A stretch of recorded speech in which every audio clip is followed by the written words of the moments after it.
I had 2 or 3 jobs when I was in college, and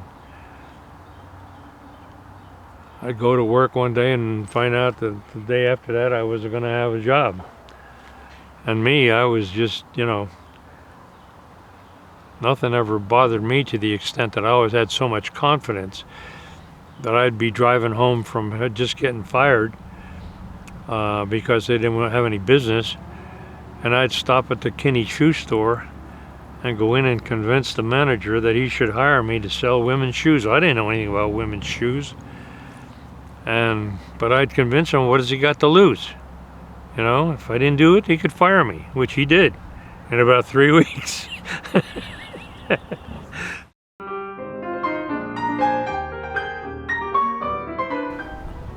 We had a musical group, a mixed singing group, that sang, go around to the nursing homes. We were looking for a name, and Geraldine, who was the most spiritual one in our group, was intensely searching for a name, and she came up with one, and it was called HOPS, H-O-P-S, which stood for Hearts of Praise Singers.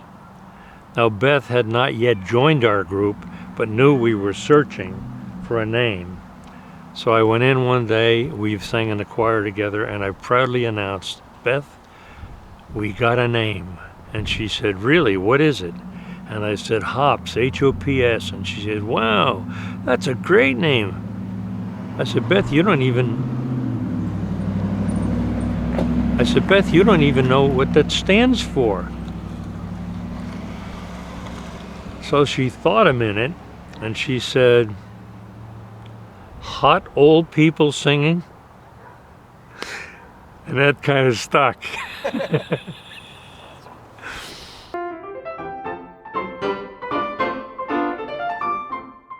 Hi, this is an extemporaneous, unrehearsed, true story about me. Took place in the mid-1970s.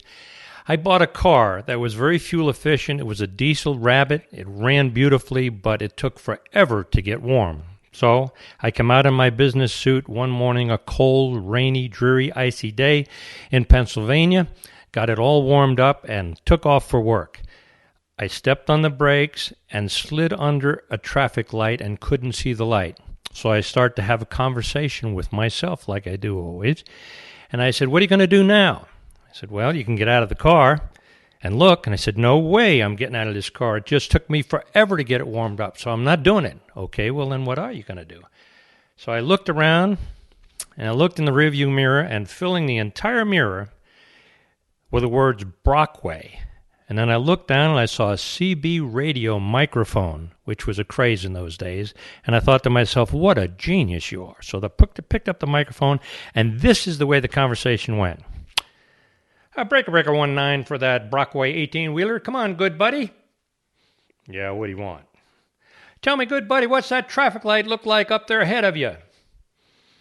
Well, it's red. It was green, but this jackass in front of me just sat there. 10-4, good buddy.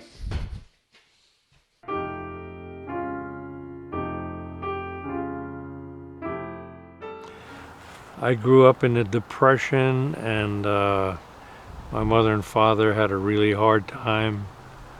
My father, I think, as far as I knew, had a job. He's making like $12 a week, and he didn't have any formal education. And money was, clothes were always hand-me-downs.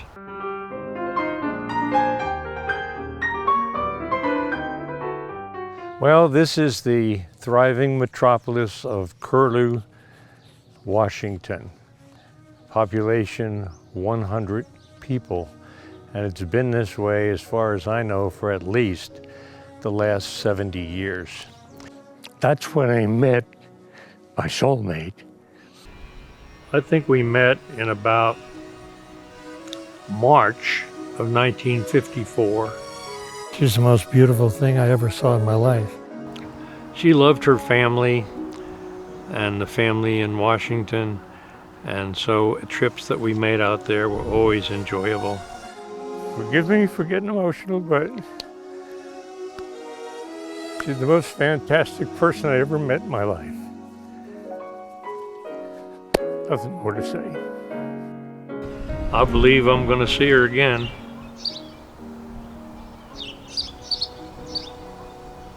And I welcome that day.